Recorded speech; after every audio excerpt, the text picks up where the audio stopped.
Assalamualaikum warahmatullahi wabarakatuh. Apa kabar anak-anak? Semoga kalian tetap baik-baik saja ya. Ingat, tetap di rumah saja, jangan kemana-mana. Kalau memang kalian akan keluar rumah, ikuti protokol dari pemerintah. Ya. Saya Ibu Menifa kali ini akan menyampaikan mata pelajaran prakarya. Namun pada kesempatan kali ini Ibu hanya akan menyampaikan tujuan pembelajaran dari prakarya yang akan Ibu sampaikan. Seperti apakah tujuannya tersebut? Silakan kalian simak keterangan Ibu berikut ini. Dalam satu semester ini, ada 6 bab yang akan Ibu sampaikan. Yang pertama adalah kerajinan serat. Tujuan pembelajaran bab yang pertama adalah 1. Menjelaskan keragaman karya kerajinan dari bahan serat sebagai ungkapan rasa bangga dan wujud rasa syukur kepada Tuhan dan bangsa. Yang kedua adalah memahami pengertian, sejarah, jenis, sifat, dan karakteristik dari bahan serat berdasarkan rasa ingin tahu dan peduli lingkungan. Yang ketiga, mengalami teknik pengolahan, proses produksi, pembuatan, serta kemasan bahan serat berdasarkan karakter yang dapat dikembangkan sesuai kebutuhan wilayah setempat. Dan yang keempat adalah merancang, membuat, menguji, dan mengkomunikasikan produk kerajinan bahan serat daerah setempat berdasarkan teknik dan prosedur yang tepat menurut orisinalitas ide dan cita rasa estetis diri sendiri dengan disiplin dan tanggung jawabnya.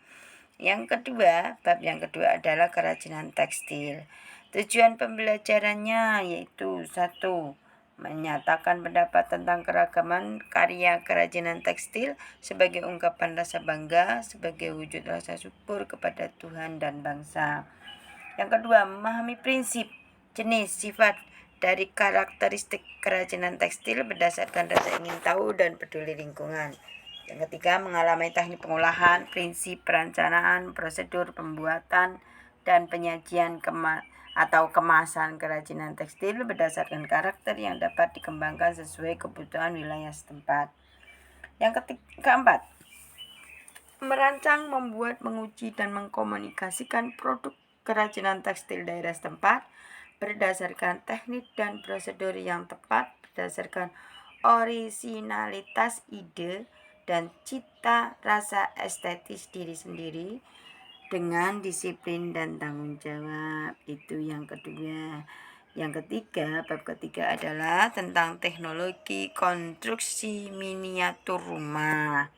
Tujuannya yang pertama, menyatakan pendapat tentang keanekaragaman rekayasa teknologi konstruksi sebagai ungkapan rasa syukur kepada Tuhan dan bangga sebagai bangsa Indonesia.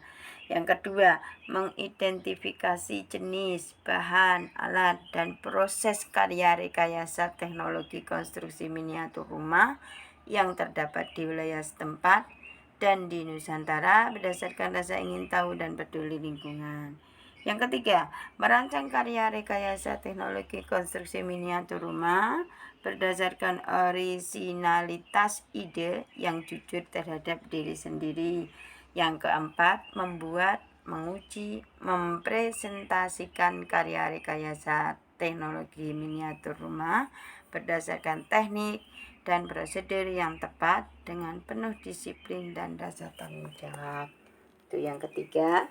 Dan bab yang keempat adalah tentang budidaya tanaman sayuran. Tujuannya adalah sebagai berikut. 1.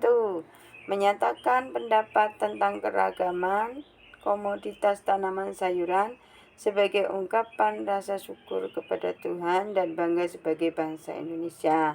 Mengidentifikasi jenis sarana produksi, sarana produksi dan tahapan budidaya tanaman sayuran di wilayah setempat.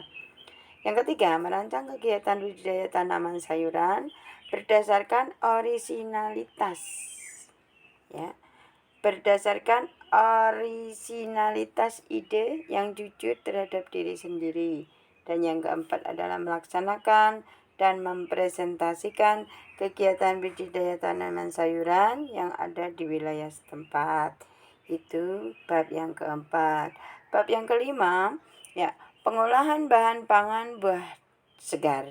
Ya, tujuannya adalah menyatakan pendapat tentang keragaman bahan pangan buah segar sebagai ungkapan rasa bangga dan wujud rasa syukur kepada Tuhan serta bangsa Indonesia.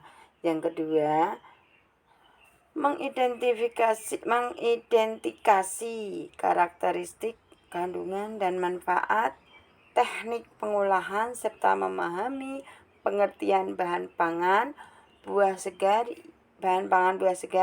yang terdapat di wilayah setempat berdasarkan rasa ingin tahu dan peduli lingkungan. Yang ketiga, merancang pengolahan bahan pangan buah segar berdasarkan originalitas ide yang jujur terhadap diri sendiri. Dan yang keempat, membuat, menguji, dan mengkomunikasikan karya pengolahan bahan pangan buah menjadi bahan makanan dan minuman sesuai kebutuhan wilayah setempat berdasarkan teknik dan prosedur yang tepat dengan perlu disiplin dan rasa tanggung jawab. Nah, demikian tadi yang bab kelima, dan bab yang terakhir adalah tentang pengolahan bahan pangan hasil samping buah menjadi produksi pangan. Ya, tujuannya adalah 1. Menyatakan pendapat tentang keragaman bahan pangan hasil samping buah sebagai ungkapan rasa bangga dan wujud rasa syukur kepada Tuhan serta bangsa Indonesia. Yang kedua, mengidentifikasi karakteristik, kandungan dan manfaat, teknik pengolahan serta memahami pengertian bahan pangan hasil samping buah yang terdapat di wilayah setempat berdasarkan rasa ingin tahu dan peduli lingkungan. Tujuan yang ketiga, merancang pengolahan bahan pangan hasil samping buah menjadi produk pangan berdasarkan originalitas ide yang jujur terhadap diri sendiri. Dan yang terakhir adalah membuat, menguji, dan mengkomunikasikan karya pengolahan bahan pangan hasil samping buah menjadi produk pangan sesuai kebutuhan wilayah setempat berdasarkan teknik dan prosedur yang tepat dengan penuh disiplin dan rasa tanggung jawab. Nah, itulah keenam bab dan tujuan pembelajaran dalam pembelajaran prakarya ini. Demikianlah tadi sekilas tentang penyampaian tujuan pembelajaran prakarya selama 1 semester. Nanti otomatis ya, namanya prakarya selalu akan ada prakteknya. Maka untuk mata pelajaran prakarya ini, kalian siap-siap untuk selalu mempraktekkan dari materi yang Ibu sampaikan. Kurang lebihnya mohon maaf. Akhirul kalam. Wassalamualaikum warahmatullahi wabarakatuh.